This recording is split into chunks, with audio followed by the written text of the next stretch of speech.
행복은 여러분께서 목표를 향해서 가는 도중에 그 성장하는 과정에서 느끼는 기쁨들, 그리고 남들에게 어떤 영향을 주면서 느끼는 존재로서의 그 기쁨이라고 생각을 합니다. 안녕하세요. 마인드 파워 스페셜리스트 수성입니다. 저희 마인드 스쿨에 정말 많은 분들이 오시는데 목표가 뭐세요? 라고 물어보면 저는 행복하고 싶습니다. 이런 말씀들을 하세요. 그런데 행복이 목표가 될 수 있을까요? 세상에 행복하지 않기를 원하는 사람은 아무도 없어요. 모두 다 행복하고 싶어 하죠. 그런데 행복은 목표가 될 수가 없습니다. 행복은 여러분께서 목표를 향해서 가는 도중에 그 성장하는 과정에서 느끼는 기쁨들, 그리고 남들에게 어떤 영향을 주면서 느끼는 존재로서의 그 기쁨이라고 생각을 합니다. 근데 제가 과거를 보면요, 어릴 때 제가 22살 때까지는 부정덩어리의 아주 극치, 부정의 대마왕? 이렇게 불릴 정도로 정말 부정적이었는데, 그때 제가 남모르게 약 7년 동안 한 것이 있어요. 매주 일요일마다 주몽재활원이라는 곳을 가서 장애인들을 도왔습니다. 그렇게 술을 많이 마시는데도 일요일마다 그 아침에는 깨서 그렇게 주몽재활원에 가는 거예요. 그런데 거기를 가면 너무 좋아하면서 저한테 엄마 막 이런 애도 있었고 저에게 너무도 기쁘게 다가왔었어요. 근데 그 부정덩어리에 저는 아무것도 없었는데 그 친구들을 보면서 너무 큰 행복을 느꼈습니다. 그리고 그 아이들이 밥도 혼자 못 먹어요. 그래서 밥을 먹여주고 화장실도 혼자 못 갑니다. 근데 저는 굉장히 더러운 걸 싫어하거든요. 그 친구 화장실 다 데려가주고, 심지어는 전 놀이기구 타는 걸 너무너무 싫어합니다. 왜 돈을 내고 놀이기구를 타야 되는 거야?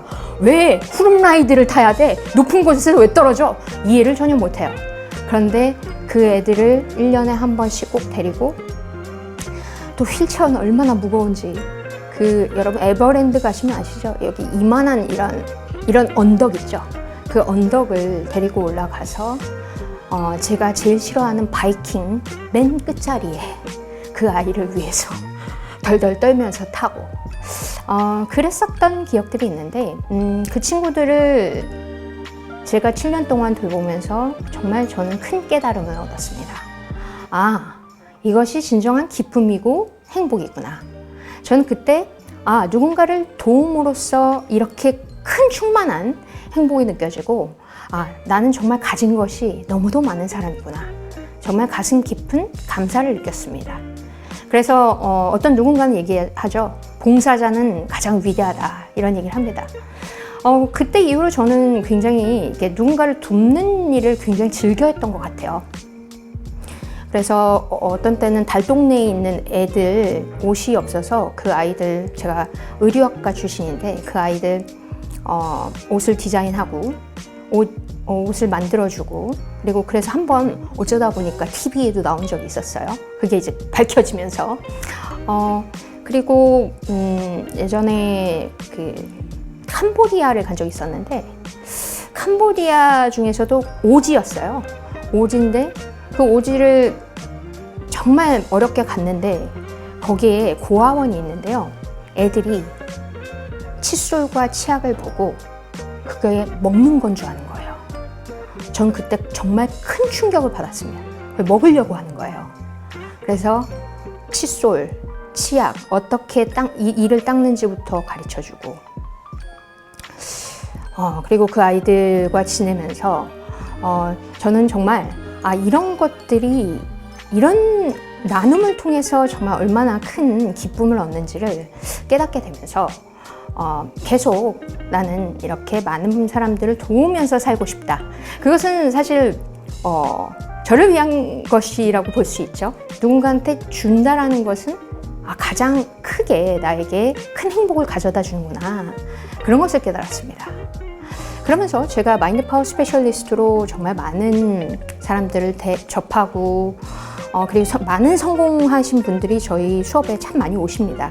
그런데 공통점을 발견했는데 행복한 부자들은 끊임없이 그냥 자연스럽게 베푼다는 거예요.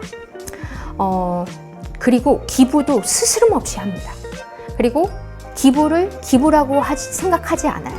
그냥 기본적으로 나누는 기쁨이 굉장히 크다라는 것이죠. 그래서 제가 그걸 보면서 더 많이 배웠습니다.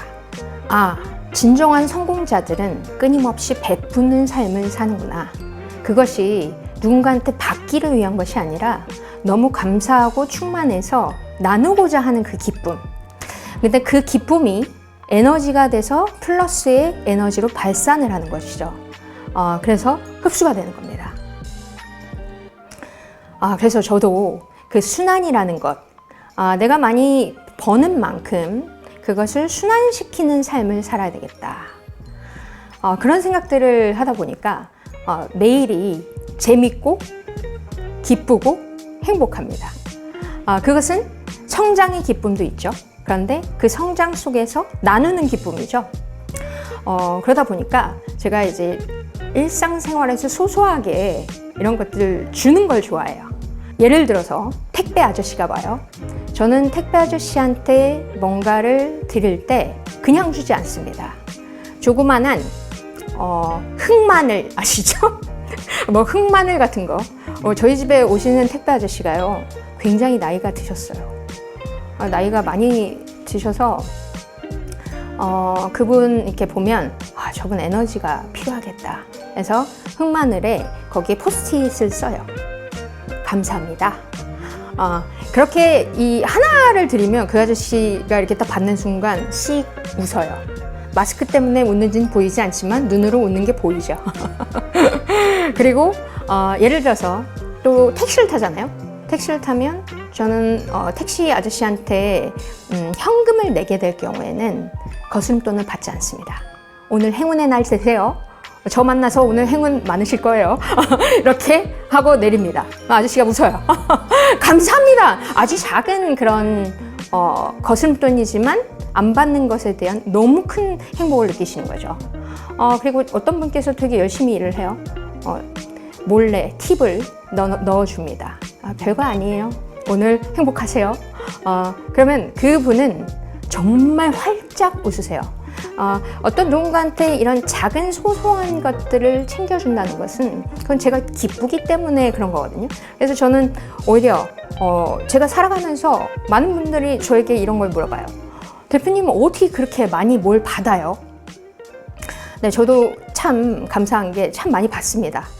저는 굶어 죽지는 않을 거예요. 많은 분들이 무슨 떡이며 무슨 쌀이며 그리고 정말 수없는 것들을 바리바리 챙겨서 정말 많이 주세요. 근데 저는 또 기쁘게 받습니다. 왜냐하면 그분이 그걸 준비하면서 얼마나 행복했을까. 전 그것을 생각하거든요. 그래서 저는 행복한 부자들의 특징이 이런 것 같아요. 기쁘게 주고요. 또 기쁘게 받습니다. 어떤 사람이 이런 사람이 있어요. 아니에요. 저는 못 받아요. 괜찮아요. 그러면 이게 뭐냐면 에너지가 내가 받는 것을 거부한다라는 것을 나타내거든요. 그래서 기쁘게 주고 또 기쁘게 받는 것. 이게 굉장히 중요하다라는 생각이 듭니다. 그래서 행복한 부자가 되는 지름길이라면 기쁘게 주고 또 기쁘게 받자. 이것이 돈이 아니더라도 상관없어요. 그게 무형적인 어떤 칭찬이라도, 그리고 어떤 사람들을 돌봐주는 그 마음, 그리고 메시지 하나라도 기쁨의 발산이 굉장히 중요한 것 같아요. 그래서 제가 이 더 플러스, 제 책이죠. 더 플러스에도 써둔 글이 있어요. 이거는 그 캐서린 폰더의 책 중에서 부의 법칙에서 제가 얘기했던 부분인데요. 이 부의 법칙에서 발산과 흡수의 법칙이라고 이야기를 했습니다. 그런데 이분이 이제 딱 조사를 했을 때 여기 뭐라고 나왔냐면 빈민구역 사람들과 접촉을 했대요. 그런데 빈민구역 사람들과 접촉하면서 이 법칙의 효력을 다시 한번 절감하셨다는 포인트가 나옵니다. 이곳 사람들은 대부분 동정받을 생각, 이런 생각들만 골몰해 있는 겁니다. 그래서 내가 빨리 받아야지, 내가 어떻게 받을 수 있을까, 이런 생각만 한다는 거죠. 그런데 제일 중요한 것은 먼저 주어야 한다. 이 사람들은 부의 기본 법칙에는 아무런 관심이 없었다는 거예요. 그래서 거저 얻으려고만 하기 때문에 계속 가난하게 살 수밖에 없다는 얘기다라는 포인트가 나옵니다. 그래서 무엇이라도 작은 것을 주고자 하는 마음이 굉장히 중요하다고 생각합니다. 그래서 제가 여기에는 좀 쉬운 방법으로 10원짜리 동전을 활용하라고 이야기를 하죠. 그래서 하루에 50원. 그러니까 왜 10원짜리냐면 10원짜리가 굉장히 가볍잖아요. 가벼워서 여기 오른쪽에 5개의 동전을 넣고, 그리고 하나 좋은 일을 할 때마다 왼쪽으로 넣어라. 그래서 오른쪽에 어느 날 이렇게 가다가 오른쪽에 하나가 남았네? 그러면 마지막 하나를 꼭 하고 자라. 그래서 5개의 행복을 발산하라 라는 이야기를 했었습니다. 그래서 받기 위해서는요, 먼저 주어야 한다. 근데 줄 때 그 기쁨을 정말 충만하게 느끼신다면 매일매일이 행복하지 않을까. 그러니까 매일매일의 행복한 내가 되기 위해서는 내 스스로 행복한 것을 주면 됩니다. 그러면 당연히 그것이 흡수될 것이기 때문에 행복한 삶의 지름길이 아닐까라는 생각을 합니다. 그래서 마인드 파워 우리 패밀리 분들, 오늘 나는 어떤 행복을 발산할 수 있을까? 이걸 매일매일 하면 행복한 삶으로 가는 지름길이 되지 않을까라는 생각을 합니다.